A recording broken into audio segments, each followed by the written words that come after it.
নমস্কার বন্ধুরা, মাই হোমস্টাইল রেসিপিতে আপনাদের সবাইকে স্বাগত জানাই। আজ আমি বানাবো ঝুরি আলু ভাজা। অনুষ্ঠান বাড়িতে আমরা যে ঝুরি আলু ভাজা খেয়ে থাকি সেটা আমাদের সবাইকার খুব পছন্দের। সেই ঝুরি আলু ভাজা আমি আজকে আপনাদেরকে খুব সহজে বানিয়ে দেখাবো। আশা করছি আমার আজকের রেসিপিটি আপনাদের ভালো লাগবে। আমি 3টি বড় সাইজের আলু নিয়েছি, ছাল ছুলে ভালো করে ধুয়ে নিয়েছি। আমি একটি গ্রেটার নিয়েছি, এবার এই সরু দিকটা দিয়ে আলুগুলো আমি ঘষে নেব।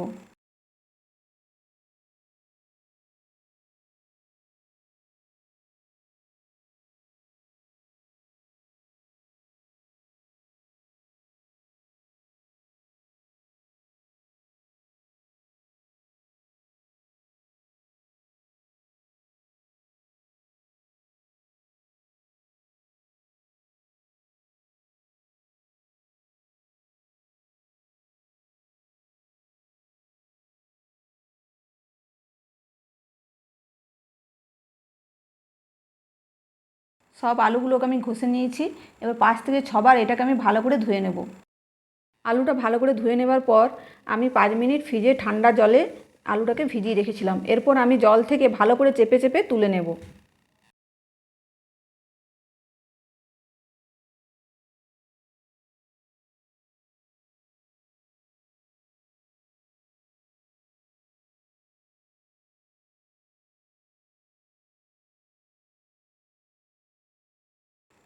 ভালো করে চেপে তুলে নিয়েছি। কড়াইতে আমি সাদা তেল গরম করে নিয়েছি। এরপর আলুটা ভাজবো। আলুর জলটা আমি একদম ভালো করে ঝরিয়ে নিয়েছি। এই আলুটা ভাজার সময় গ্যাসের আঁচটা একদম বাড়িয়ে রাখতে হবে। আমি কিন্তু আলু ভাজার সময় কোনো নুন ব্যবহার করিনি। নুনটা আমি একদম শেষে দেব।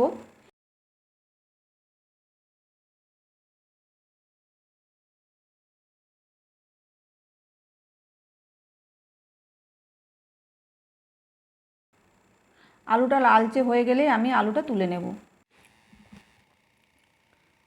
আলুটা ভাজা হয়ে গেছে, এরপর আলুটা আমি তুলে নেব।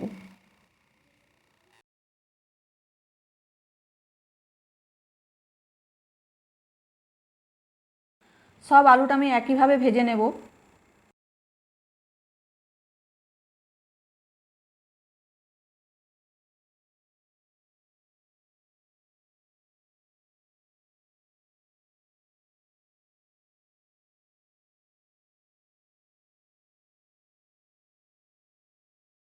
তৈরি হয়ে গেছে আমার আলু ভাজা। আলুটা ভাজার পর আমি বাদাম ও কারি পাতা ভেজে মিশিয়ে নিয়েছি, আর দিয়ে দিলাম স্বাদ মতো বিট লবণ আর একটু পাতিলেবুর রস। আপনারা যদি এটি স্টোর করতে চান তাহলে নুন আর লেবুর রস এখন দেবেন না, পরিবেশন করার আগে নুন আর লেবুর রস দিয়ে পরিবেশন করবেন। আপনাদের যদি আমার রেসিপিটি ভালো লাগে তাহলে লাইক, কমেন্ট, শেয়ার এবং সাবস্ক্রাইব করবেন। পাশে থাকা বেল আইকনটি টিপতে একদম ভুলবেন না। আমার নেক্সট ভিডিওর জন্য অপেক্ষা করুন। ততক্ষণ ভালো থাকবেন, সুস্থ থাকবেন।